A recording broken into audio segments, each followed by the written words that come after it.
Eu sou Antônio Carlos Bigonha, sou pianista e compositor e a música me faz uma pessoa melhor.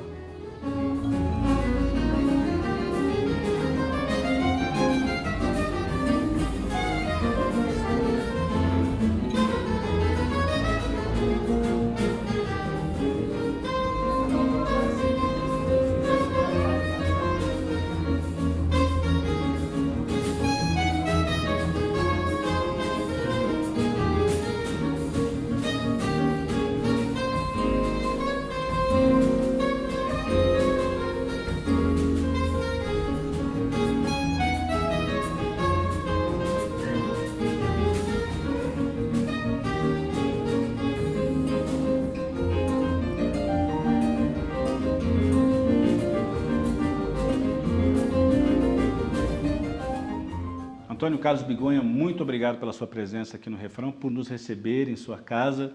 Eu queria que você contasse como é que foi o seu início na música, porque você é natural de Ubá, uma cidade mineira que deu para o nosso país Ari Barroso, e ele foi um grande compositor de samba, especialmente.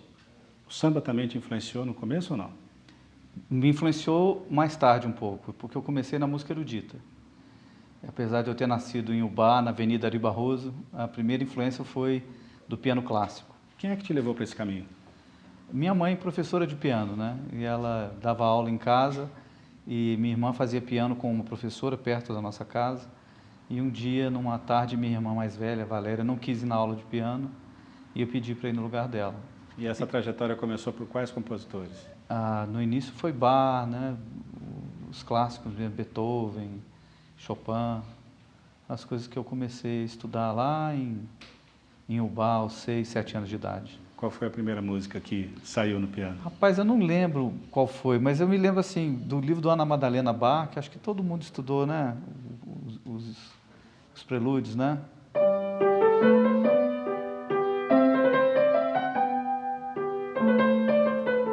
Por aí, né? Aquele segundo lindo.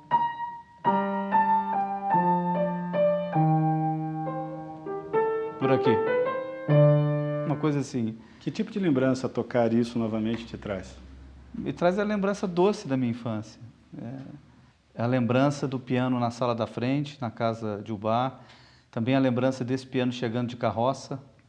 Né? Meu pai comprou o piano para minha mãe e esse piano chegou numa carroça puxada por um cavalo, assim, uma cena muito reveladora para mim, né? Então, uma lembrança muito doce desse período da infância. A música clássica, ela meio que te trouxe, né, para a música, mas se ouvia outro tipo, outro gênero musical na sua casa?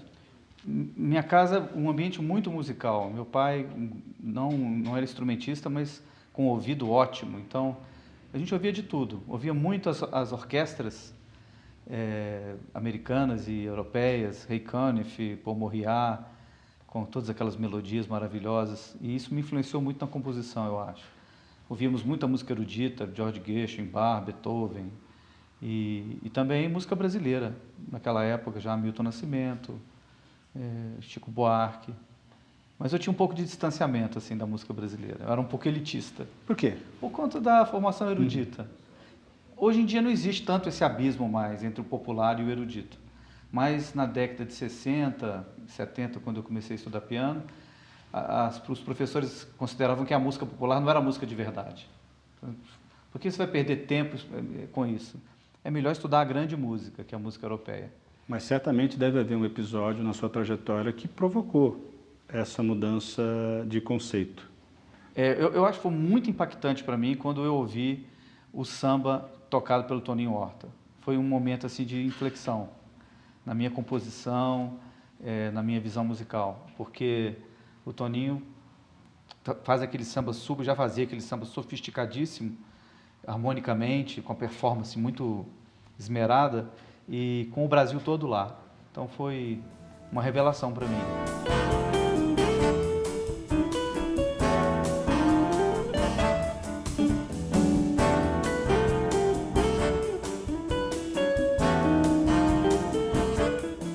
E a partir daí você então alargou, né, esse seu arco estético, né, e também passou a se interessar mais pela música brasileira. E o compositor, quando é que ele veio? O compositor começou junto com o estudo do piano. Eu comecei a compor com 6 anos de idade. Já? 6 anos? 6 anos. Muito impactado também pela morte do meu avô materno, o José Alpino Sobrinho, e aquela perplexidade diante da morte me levou... Ele gostava muito de viver tocando piano, então ele me levou ao piano para tentar minimizar aquela dor, e vieram as primeiras composições. Consegue se lembrar de alguma delas? Tem a primeira de todas, chama Sala de Espera, não lembro mais. Me lembro só que era uma coisa meio fúnebre. E depois, logo aos 8 anos, me lembro dessa, que eu até ensinei para meus filhos, que é Carrossel, uma coisa bem infantil.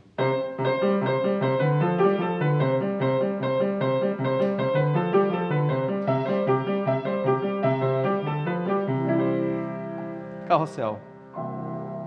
6 anos? Já tinha até um contrapontozinho aqui, né? Mas eu ouvia muita música. Tinha uma vitrola na sala, uma Telefunken, aquelas móveis, né? Hoje ninguém conhece isso mais, mas eram móveis assim, mágicos, né? Que você abria ali e tinha um toca-discos de vinil, e eu ouvia muito essas músicas melódicas e eruditas. Isso faz parte da minha memória musical, certamente me influenciou bastante. Você passou os anos construindo um repertório próprio. Quando é que veio a necessidade de preciso lançar isso? Eu nunca tive muito dilema entre a música e as outras atividades, porque eu comecei a estudar piano antes até de entrar no colégio, né? Então eu sempre tive essa disciplina de ter a música paralelamente à atividade escolar, à atividade profissional. Mas no ano 2001 precisamente, eu senti a necessidade de me lançar como compositor, de ter uma marca, né? Uma marca como compositor em Brasília. E aí eu organizei um espetáculo na Martins Pena, em 21 de abril, todo com composições próprias. E foi o espetáculo que deu o ponto de partida para depois lançar o primeiro disco? Exatamente, foi esse espetáculo que trouxe o Azulejando. Então vamos falar sobre Azulejando no próximo bloco, pode ser? Pode ser.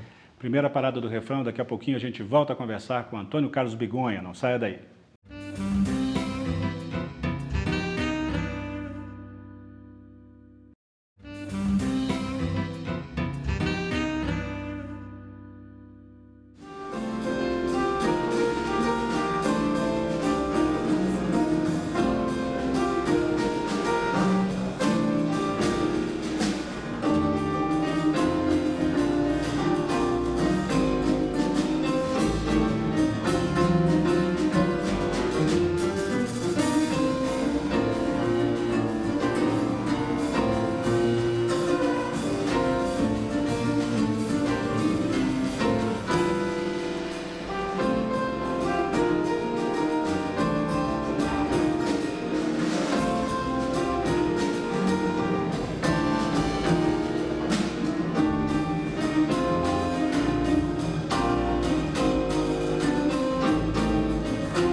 O refrão está de volta hoje com o pianista e compositor Antônio Carlos Bigonha. A gente falava no final do primeiro bloco sobre o seu disco de estreia, O Azulejando, que já chama atenção pela capa, né? Você podia falar um pouquinho sobre ela, né? Poxa, essa capa é muito especial para mim, porque quando eu construí a casa, o Atos Bulcão fez um painel de azulejos lindo, especialmente para nós, né? Para mim, para minha esposa, para os meninos. E isso foi nós mudamos para cá em 99, né? Quando foi em 2003 que a gente estava fazendo o projeto gráfico, eu pedi autorização a ele para fazer como a capa do CD. E dediquei essa música a ele, que eu toquei para ele, que é o Azulejando. Que é a música que abre o disco, né? O título do CD, e eu procurei, assim, fazer uma brincadeira com o gerúndio, né? E tem tantos choros no gerúndio, né? O Escorregando, Amando, todos os chorões fizeram. Fizeram, o Azulejando. Fiz o Azulejando, e o Atos gostou muito, eu trouxe aqui, nós tocamos para ele. Geralmente o primeiro disco de um artista é sempre uma carta de intenções, né? É tipo, eu sou assim. Você diria a mesma coisa do seu trabalho de estreia? Diria. Eu tentei me lançar nesse trabalho com essa face de compositor. Aí convidei vários músicos de Minas, de Brasília, pessoas importantes, inclusive o Toninho Horta, tive uma alegria muito grande dele participar desse primeiro CD. Do ponto de vista sonoro, você acha que ele soa bem hoje, depois de alguns anos? Você alcançou o resultado que queria ou teria feito algo diferente? Não, eu fiquei muito satisfeito com esse trabalho. Inclusive, em relação à sonoridade, eu tive a preocupação naquela época para não datar o trabalho, não usar instrumentos eletrônicos. Porque estava muito na moda ainda na década, no início dos anos 2000, era moda usar sintetizadores, guitarra elétrica e distorção, né, especificamente, que a guitarra elétrica até tem, mas não tem distorção. E eu tive essa preocupação, não tem bateria eletrônica, é um disco todo acústico. Você podia tocar para a gente uma música desse disco, um trechinho? Qual que você escolhe aí? Essa faixa para mim, muito significativa, que eu gravei com o Toninho, que está no disco, que é Mirico. Vamos ouvir então.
Que beleza, hein? Um trechinho, né?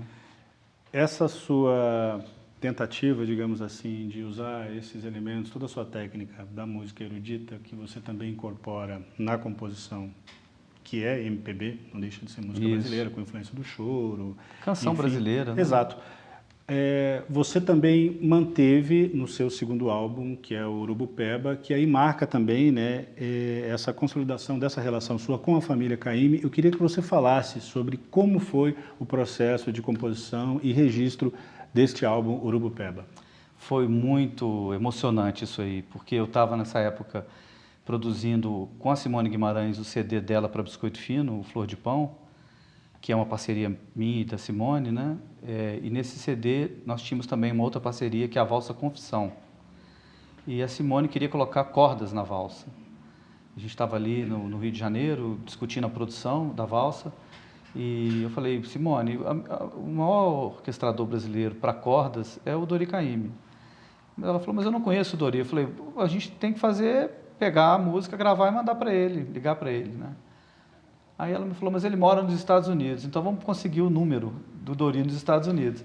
E aí pedimos ao Renato Braz, um amigo comum, um grande cantor, né, paulista, e o Renato, em confiança da Simone, né, me deu o telefone do Dori. Eu liguei para o Dori, em Los Angeles, expliquei a situação toda, ele me atendeu muito bem, e falou, olha, é o seguinte, garoto, você me manda a gravação. Se eu gostar, eu faço. Se eu não gostar, fica tudo bem, a amizade é a mesma. E aí eu mandei para ele, gravei, mandei para Los Angeles, ele ouviu e me ligou, entusiasmado, falou, olha, eu adorei a valsa e eu quero fazer o arranjo. E fizemos, né? Ele veio ao Brasil depois, regeu lá na Biscoito Fino o arranjo dele. E aí na saída depois da sessão de gravação, eu falei, poxa, Dori, a gente podia fazer um disco, eu tenho umas composições, você podia fazer os arranjos do meu disco. Ele falou, pô, se for no nível da Confissão, eu estou dentro. E isso foi esse caminho crescente. Só que ele já é uma coisa um pouco mais grandiosa, né? Já tem essa diferença em relação ao trabalho de estreia. Porque é um trabalho orquestral, né? É piano, baixo, bateria e violão. E Paulo André no violão, Leander na bateria e Oswaldo Amorim no contrabaixo, aqui em Brasília. E no Rio de Janeiro, Jurim, Moreira, Jorge Helder e o próprio Dori ao violão. E uma orquestra com 20 cordas. Então foi uma coisa assim, só a gravação das cordas foi emocionante. A gente não tem esse acompanhamento todo aqui no refrão, mas a gente gostaria de ouvir mais uma peça desse álbum, Urubupeba, pra gente. O que você escolhe aí? Vou tocar uma diferente, que é a Valsa Negra, que é bem na linha do Urubupeba, até compõe dentro do trabalho uma suíte.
Maravilha, a gente está passeando pela sua discografia, falta a gente falar do novo álbum Anátema. Deixamos isso para o último bloco? Perfeito.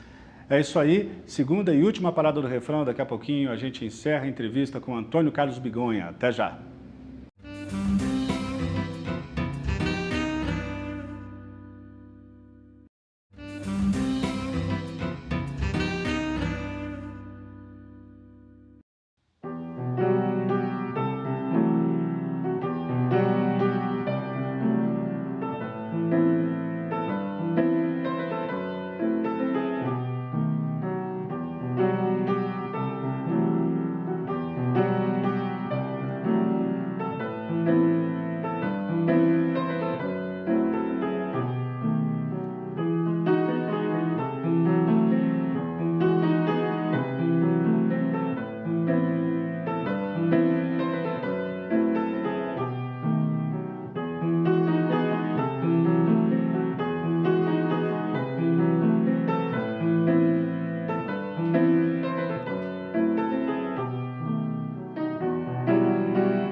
Estamos de volta com o refrão, que hoje visita o pianista e compositor Antônio Carlos Bigonha.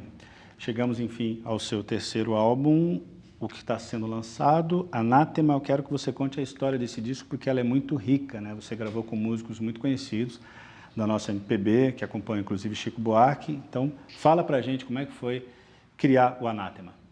O Anátema é um pouquinho cria do Urubupeba, porque a gente estava em estúdio no Rio gravando, e estava o Jurim na bateria, o Jorge Helder no contrabaixo e o próprio Dori fazendo violão, numa sessão que a gente fez lá.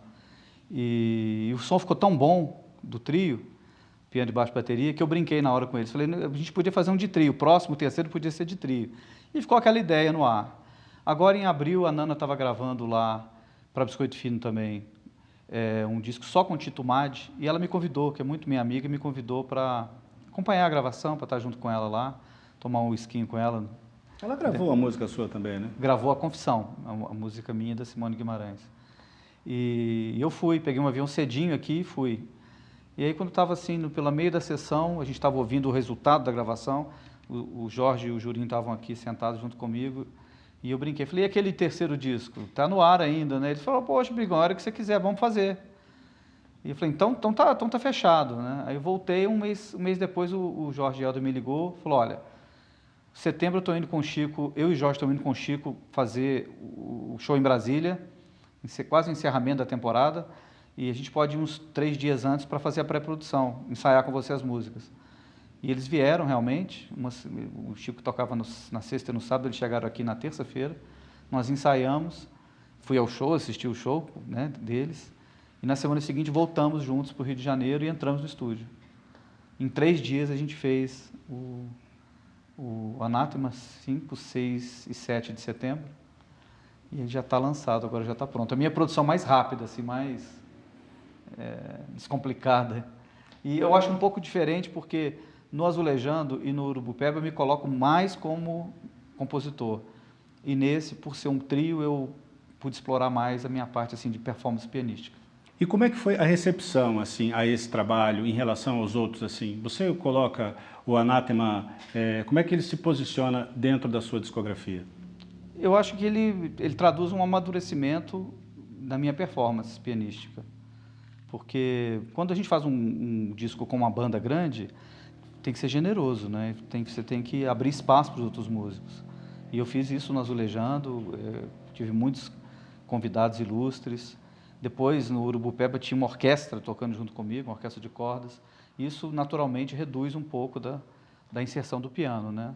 E já no trabalho de trio, não. O piano, ele pode ficar no primeiro plano. Apesar de que esse trabalho com o Jorge e com o Jurim foi um trabalho muito equilibrado. Por serem grandes músicos, contribuíram muito no resultado, mesmo do ponto de vista assim, dos arranjos, né?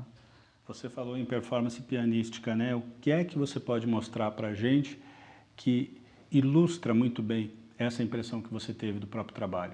Então eu vou tocar o Anátema, que é justamente o tema que dá nome ao disco, e que acho que é uma concepção bem sui generis de jazz misturado com música brasileira.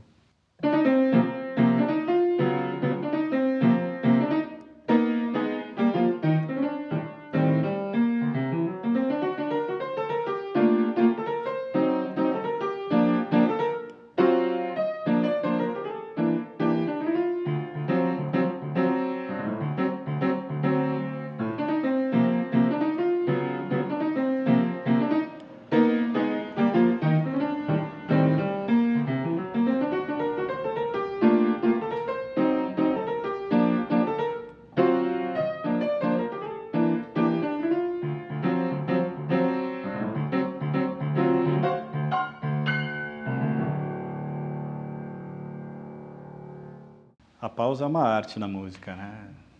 Tem algumas em que fica muito bem, né? Saber usar isso na música dá um charme, né? Todo especial, né? Eu acho que, nesse ponto, a música parece muito com a arquitetura, porque a arquitetura é espaço e construção, não tem arquitetura só com construção.